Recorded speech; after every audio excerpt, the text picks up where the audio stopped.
Hello everyone, my name is Clay, and welcome to Terminally Nerdy's Indie Impressions, the series where I take a look at independent, non-AAA, and niche titles giving you my quick first impressions after at least 2 hours of gameplay.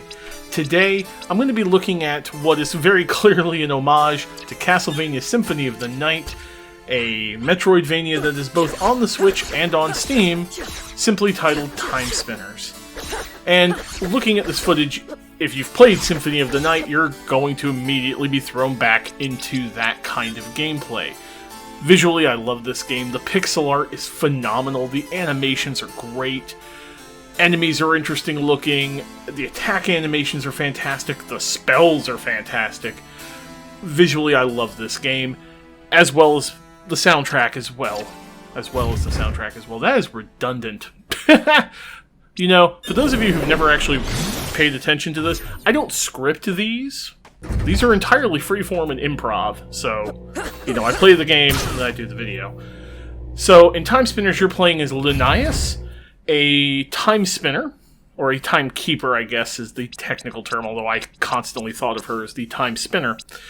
She is part of this tribe who, she gets thrown back in time. Now, that is intentional.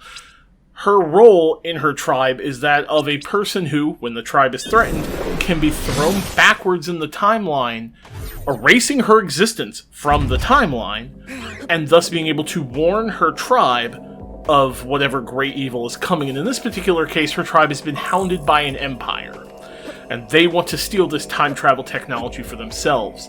And at the start of the game, after all this setup is explained and kind of what she is explained, you go to get thrown backwards so you can warn the tribe of the Empire, and the tribe, or the Empire, actually attacks and destroys the machine while you're being ported back. So you end up not getting thrown backwards in time, but you are erased from the timeline, and her family and her friends are all killed, and she vows vengeance.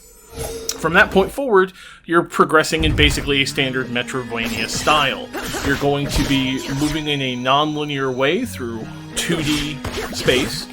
Eventually you'll get the ability to go backwards in time to this world's past, and I don't even remember how many years, but it's a couple hundred years backwards in time. So you go from a sci-fi kind of motif where everything is ruined and everything is robotic, and then you go backwards into the same areas, but now it's more like a fantasy world where everything is cuddly and organic, and you kind of have to use this time travel mechanic going forward and backward to both get new abilities so you can advance into new areas, stuff like a double jump. Eventually I got the ability to breathe underwater and actually drop to the bottom of water, because normally you just hover on the top of water and you can't go under.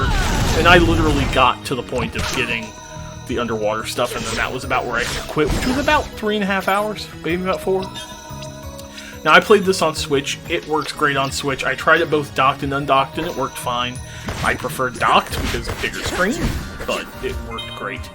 Gameplay-wise, it's a 2D action platformer, so you're going to be using a bunch of different gear. You have levels, you gain XP, you get currency, which you can use to buy items from this creepy fourth-wall-breaking crow, who messes with your head every time you run into him. Her, it, I'm not sure.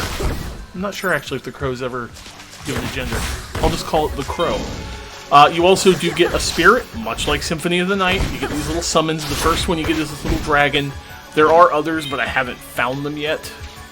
And combat is handled using orbs. This is where things get interesting. At the start, your orbs are much more like ranged punches.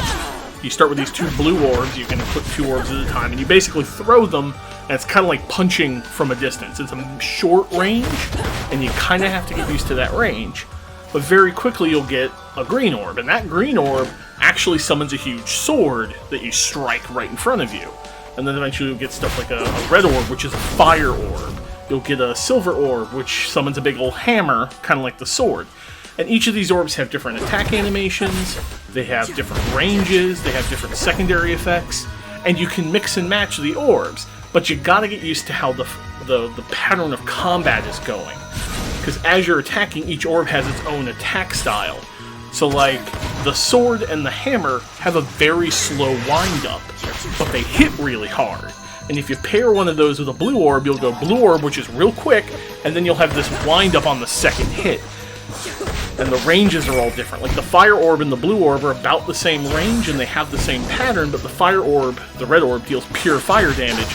So if you run into enemies that are resistant, now all of a sudden half of your attacks are getting resisted. In addition to the 2 orbs, you can equip some armor items, like a headpiece and a chest piece. And you also get spells, which they refer to as your aura. There's different spells. My personal favorite spell is the green spell, which summons a massive sword that basically you swipe directly in front of you, and it goes up and then down in an arc, and it just hits everything. It's great. Eventually I've gotten a spell that was like a short-range flamethrower, and then the very first spell you get is sort of like almost like a Kamehameha from Dragon Ball. You shoot beams of energy straight in front of you. And all these can be used in jumping. Now, when jumping in... Now the big special mechanic of this game is time stop. So your buttons on your controller are going to be an attack button, a jump button, a spell button, and a time stop. And the time stop freezes the entire screen. Now it's kind of like a Prince of Persia almost. You have a sand, like an hourglass on your UI up in the upper left corner. When the sand runs out, you can't time stop anymore. Killing enemies will sometimes drop sand along with health and mana. But when time stop is active, you can't hurt enemies, they don't hurt you, and they act as platforms. So if you see, for example, a platform high up with an enemy that jumps, and you want to get to that platform, wait until the enemy jumps, and as they come back down, you stop time, you jump on the enemy, and you do get a ledge grab in this game, so you can ledge grab and pull up. And you can do that when the enemies are stopped, and then you ledge grab again, and you climb up. So you have to use the time stop to get through certain sequences. You can use it on bosses, so like you can freeze all their projectiles and run to one side of the screen, so that way you have like a safety net. Things like that. It's actually a really cool mechanic, and I really enjoy it. About the only thing I didn't like about the game was the amount of backtracking and the scarcity of fast travel. For about the first 2.5 hours, you don't get fast travel, and the portals are spaced really far apart. Now, the portals are how you go both from portal to portal and from past to present. So you have to use these portals to, like, jump back and forth in time and to advance from area to area quickly. Otherwise, you're going to be traversing the same areas a lot. Further, there's a lot of secrets, which is kind of nice. Once I got the double jump, I was able to get access to certain areas. Areas are locked off from either needing abilities, such as the underwater breathing, the double jumping, or they're locked off with key cards. And that's really where you're going to be hunting down a lot of stuff in this game, is the key cards. Overall, I absolutely think this game is worth your time. It's $20 on Steam and on Switch. It is a fantastic Metroidvania. From what I understand, it's fairly short. Most people have beaten it, that I've talked to, have beaten it about 6 hours. As I said, I played for about 3.5, and I'm probably about the midway point of it. Fought a couple of bosses. Some of the bosses are actually really intense, and I actually really liked them. I never felt any of the bosses were really unfair. It was more just learn the pattern, learn how they function, and deal with them. So, but if you're interested in Metroidvanias, if you like Castlevania Symphony of the Night, do not miss out on Timespinner. It is well worth your time and effort. Hey there, I just want to say thank you for watching this video, and a special thank you to all my patrons who are listed over there on the right hand of the screen.